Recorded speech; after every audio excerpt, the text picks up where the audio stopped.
Vous connaissez certainement l'île Maurice, cette île paradisiaque où Paul Lussulitzer a décidé de nous y amener. Non pas pour y passer des vacances, mais pour comprendre comment cette Suisse de l'océan Indien, comme on la surnomme, est devenue en 25 ans une place de choix pour les investissements. Maurice s'est construite une solide réputation de plateforme d'investissement fiable et sûre en termes de bonne gouvernance économique et politique. L'économie mauricienne est fondée sur la liberté des échanges. L'indice de liberté économique publié par le Wall Street Journal place l'île Maurice au 8e rang des pays les plus libres en matière d'économie, devant les États-Unis, la Grande-Bretagne et la France.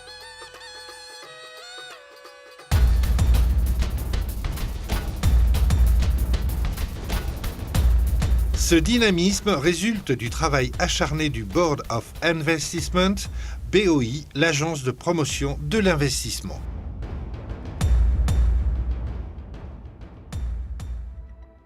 Il y a tout un plan de panoplie d'opportunités d'affaires, que ce soit dans le secteur manufacturier, que ce soit dans le secteur de la haute technologie, dans le secteur financier, et aussi dans les nouvelles technologies et les secteurs émergents, comme on les appelle, notamment le secteur de l'éducation, le secteur de la santé, mais principalement par rapport au secteur de l'immobilier.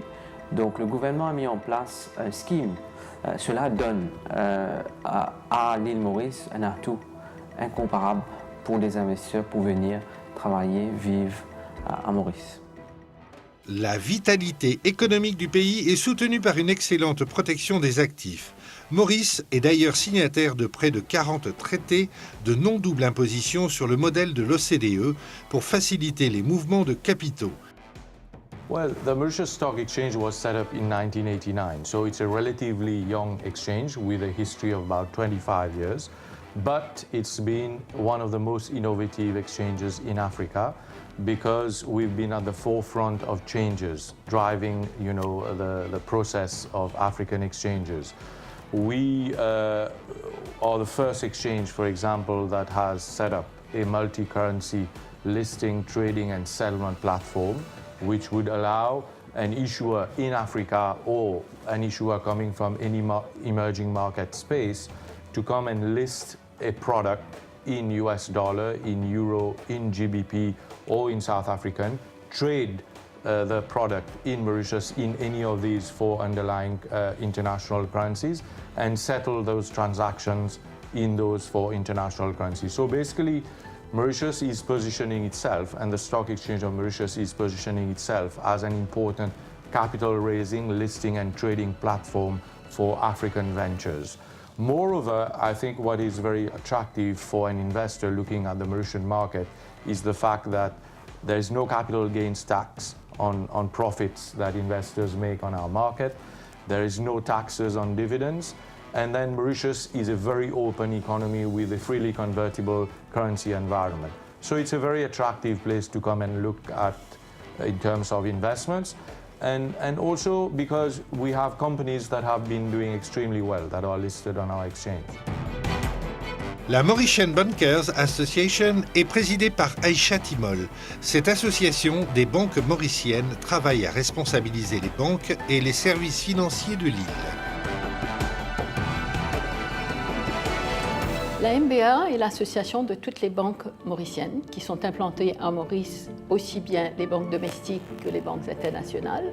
C'est une association professionnelle de toutes ces banques et notre rôle, c'est vraiment de coordonner, si vous voulez, les points de vue des banques pour faire une position de l'industrie bancaire à Maurice et être le porte-parole de ces banques vis-à-vis des autorités.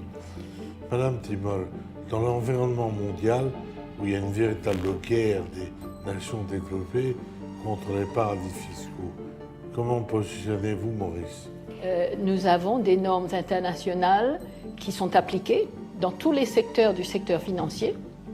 Dans le secteur bancaire, nous suivons tout ce qui se fait au niveau du comité de surveillance international qui est le comité de Bâle et dans les autres secteurs du secteur financier au niveau des différentes instances régulatrices internationales.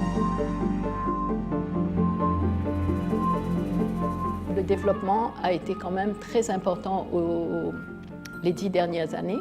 Et la stabilité économique, politique, sociale et l'environnementale à Maurice permet justement aux sociétés étrangères implantées à Maurice d'avoir ce rayonnement à travers toute cette région de l'océan Indien. Depuis son indépendance, l'île Maurice jouit d'une parfaite stabilité politique et sociale. Le pays est sûr et la police nationale se donne pour mission d'être, plus qu'une force de l'ordre, un service à la population.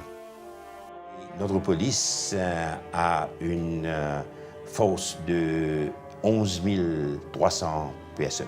Mais je dois dire que les crimes de voies de fait et avec violence sont à un niveau très bas à l'île Maurice. On doit dire que depuis ces 5 dernières années, la police mauricienne a effectué des changements radicaux au sein de son organisation, de ce fait que le taux de criminalité est en nette diminution depuis ces 5 dernières années. Nous sommes sortis d'un niveau de 5,9 sur 1000 habitants pour maintenant atteindre un niveau de 2,97 et le taux de criminalité par millier d'habitants. Nous avons les moyens assez sophistiqués, nous avons notre laboratoire scientifique, nous avons fait le renforcement des capacités, de sorte que le criminel, s'il arrive à commettre son délit, la chance pour qu'il soit poursuivi est très grande ici à l'île Maurice. C'est que vous considérez que vous êtes parmi les îles les plus sûres au monde. Si les touristes, si les gens arrivent en grand nombre à l'île Maurice, c'est une indication qu'ils ont été bien informés et qu'ils sont sûrs d'être en sécurité ici à l'île Maurice.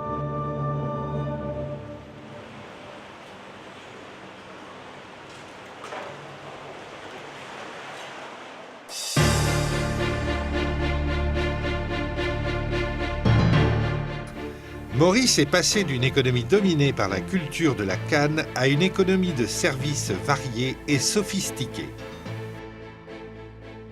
La canne à sucre est un produit multidimensionnel, dans le sens où ces grands champs de canne à sucre gardent quand même le pays vert. La canne à sucre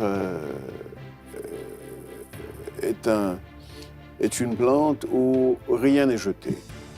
Les feuilles sont utilisées, le jus évidemment est utilisé pour faire le sucre et les alcools, la bagasse est utilisée pour la combustion avec le charbon pour la production d'électricité.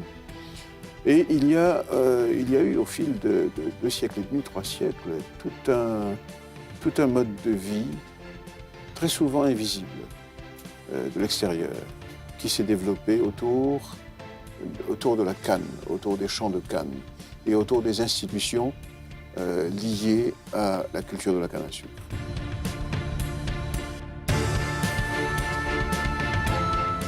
Omnicane est un groupe qui est assez récent, qui a été créé il y a quelques années, au moment où l'industrie sucrière de Maurice se refaisait entièrement, très vieille industrie. Et le leitmotiv d'Omnicane, c'est l'intégration des énergies, pas nécessairement de l'énergie. Comment un pays comme Maurice, un tout petit pays, est passé de 90 et quelques % d'industrie sucrière à se reconvertir? On en est arrivé là, au moment où Omnicane serait restructuré et où nous avons, si vous voulez, réalisé que pour que l'industrie sucrière de Maurice, qui est une très vieille industrie, puisse perdurer dans le temps, qu'il était indispensable d'en sortir plus que le seul produit sucre que nous fabriquions à l'époque. C'est intéressant de savoir que nous produisons dans l'ensemble du groupe à peu près 20% de l'électricité nationale. Ces 20% sont 20% d'énergie renouvelable, d'énergie verte. Ensuite, nous avons comment dirais-je, continué ce développement. Actuellement, nous préparons la mise en route de notre distillerie d'éthanol que nous produirons à partir de la fermentation de la mélasse, des sucres qui se trouvent dans la mélasse, pour nous produire de l'éthanol qui, comme vous le savez, est un combustible, encore une fois, vert. Et tout ceci fait partie d'une idée maîtresse qui s'est fait jour quand nous avons créé notre groupe Omniken et qui s'énonce dans un mot ou dans deux mots, c'est l'intégration des énergies. Nous essayons de faire tout ce que nous pouvons pour intégrer les énergies du groupe ou des matériaux que nous utilisons de façon à en produire toujours, sinon plus, mais de monter en gamme et de produire de la valeur ajoutée. Bonjour, je m'appelle Jean-Pierre Houillard. Je suis le General Manager de Omnicale Ethanol. L'objectif de l'installation ici est de produire de l'éthanol, c'est-à-dire que la mélasse est fermentée, ensuite envoyée à la distillerie où nous produisons de l'éthanol à 96,6% de taux de déshydratation. L'éthanol est ensuite convoyé par camion à nos réservoirs situés à Port-Louis, au Port-Franc. Et là, il est expédié par tanker sur l'Europe. On est en train de construire une petite centrale attachée à l'éthanol pour subvenir à nos besoins au niveau de l'éthanol et à la distillerie, ainsi qu'au futur projet de développement qui viendrait au cours de l'année prochaine.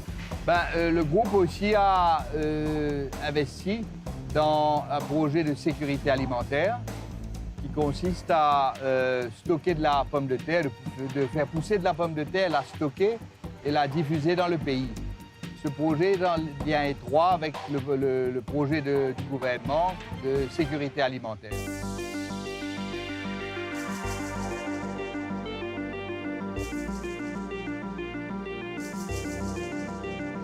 La sécurité alimentaire, pour nous, est quelque chose de très important. Et nous faisons ce que nous pouvons dans ce sens. Évidemment, nous ne pouvons même pas rêver à atteindre une sécurité alimentaire de l'ordre de 25-30%. Donc la culture de la pomme de terre, qui est non seulement une activité qui fournit à manger localement, mais qui aussi représente une valeur ajoutée qui demain pourrait être aussi tournée vers l'exportation, pourquoi pas. Donc évidemment, c'est très important.